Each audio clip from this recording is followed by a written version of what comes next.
Salut à tous, c'est Nerewin. Aujourd'hui on se retrouve pour une nouvelle vidéo à l'occasion de l'épisode 2 de ma série Community Helper. Donc ça concerne pas vraiment toute la communauté, hein, c'est juste ça concerne quelques personnes, mais on tenait quand même moi à le faire, moi et William, cette vidéo pour aider entre guillemets. Donc voilà, en fait je vous explique, depuis quelques temps il y a un serveur qui essaie de faire crash tous les autres serveurs avec un exploit Bungie. Donc en fait il voudrait réduire la concurrence des autres serveurs et il essaie de le faire crash. On ne sait pas exactement qui c'est, on a des doutes sur quelques serveurs, mais on ne sait pas exactement qui c'est. Donc on peut pas se permettre de dire d'accuser qui que ce soit. Mais en tout cas ce serveur en question fait crash les autres serveurs pour réduire la concurrence avec justement cet exploit Bungie. Donc l'effet c'est juste qu'en fait nous on a eu cet exploit. C'est-à-dire qu'on a été victime de cet exploit pendant longtemps, enfin pendant assez longtemps du moins. William a réussi à trouver comment le patcher, donc du coup on l'a patché. Mais le problème c'est que le patch n'est pas disponible en fait sur internet. En fait personne ne l'a, il est juste disponible dans la dernière version de Spigot de Bungie et tout ça, donc il est disponible qu'à 1.9 et 1.8 je crois, mais je suis pas sûr.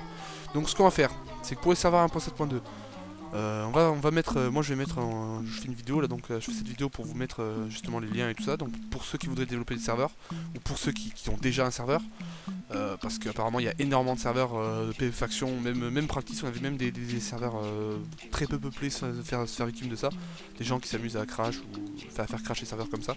Donc on va mettre tout ça en public, donc le lien pour la 1.7.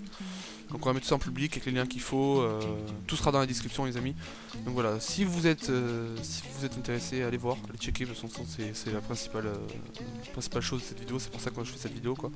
Donc voilà, donc faites bien gaffe, si vous avez un serveur ou quoi, si vous gérez un serveur, si j'ai des gens qui gèrent des serveurs dans mes abonnés, faites bien gaffe, checkez ça et faites bien gaffe si vous n'êtes pas victime de cet exploit, ça va vous casser les couilles.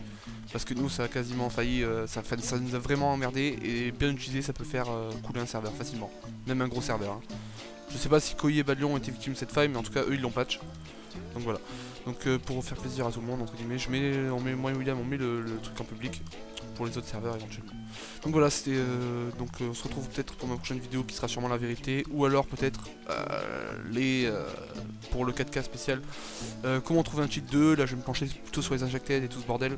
Donc ça va être compliqué, on va avoir du ferme à faire les amis, parce que là ça va se compliquer beaucoup plus que la première vidéo, parce que là on va parler des injected, on va parler des machins, on va parler de cheat masher, on va parler des ghost key en détecteur, on va parler de plein de trucs.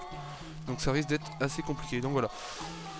Allez, si vous voulez me poser des questions, je vais mettre le lien de Ask en description. Ou alors, bon, vous pouvez toujours me contacter sur Skype, etc. Je précise pour les candidatures de CTLCR, pour l'instant, envoyez vos mails à l'email qui est sur le serveur, donc c'est recrutement@ctlcr.net, je pense que tout le monde connaît. Donc voilà. Allez, je vous dis à plus, bonne soirée, ciao ciao.